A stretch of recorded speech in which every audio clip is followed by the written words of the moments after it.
சின்ன one side love story தான் இது. ஆனால் இது அவனோட ஒரு ஃபீலிங் எப்படி இருக்குது பாருங்களேன். லவ் பண்ணுறான், ஒரு பொண்ணு பிடிச்சி நேரில் போய் பேசுகிறதுக்கு தயங்குறான். பட் அதையும் மீறி அவன் ஒரு தைரியத்தையும் வர வச்சுக்கின்னு போயிட்டு அந்த பொண்ணுக்கிட்ட பேரும் கேட்குறான். பேர் மட்டும்தான் கேட்டேன், வேறு எதுவும் சொல்லலை. பேர் மட்டும்தான் கேட்டேன். அதுக்கு தெரியாதவங்கிட்டலாம் பேர் சொல்ல மாட்டாங்கன்னு சொன்னதுக்கப்புறமா இவன் என்ன பண்ணுறதுன்னு தெரியாமல் அந்த ஃப்ளோர்லேயே தேங்க்யூ சொல்லிட்டு ரிட்டன் ஓடி வந்துட்டுக்கிறான். சரி, ஓகே, ஓடி வந்துட்டேன். ஏதோ ஒரு ஃபியரு, ஃபஸ்ட் டைமு ஏதோ ஒன்றுன்னு ஓகே. சரி, போக போக மறுபடியும் ஒரு 2 மாதம் 3 மாதமோ ஏதோ போய்க்குது.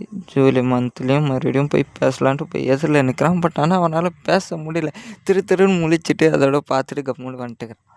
சரி, அதோட நாட்களும் அப்படியே போயிடுது. டெய்லி ட்ரெயினில் பார்க்குறது, ரசிக்கிறது, தூரத்தில் அவங்களும் பார்க்குற மாதிரியே ஃபீலாகவும் இருக்குது. பட் ஆனால் பார்க்குறாங்களான்னு தெரியல.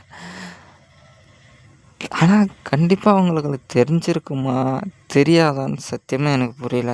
இவன் ஏதோ ஒரு காரணத்துக்காக தான் சுற்றுறான் பின்னாடின்ட்டு கண்டிப்பாக தெரிஞ்சிருக்கும்ல. அது தெரிஞ்சு ஏன் இப்படி இருக்காங்க எனக்கு புரியல. உனக்கு பிடிக்கலன்னு அவங்களே வந்து கூட சொல்லலாம்ல, ஏன் சொல்ல மாட்டாங்க?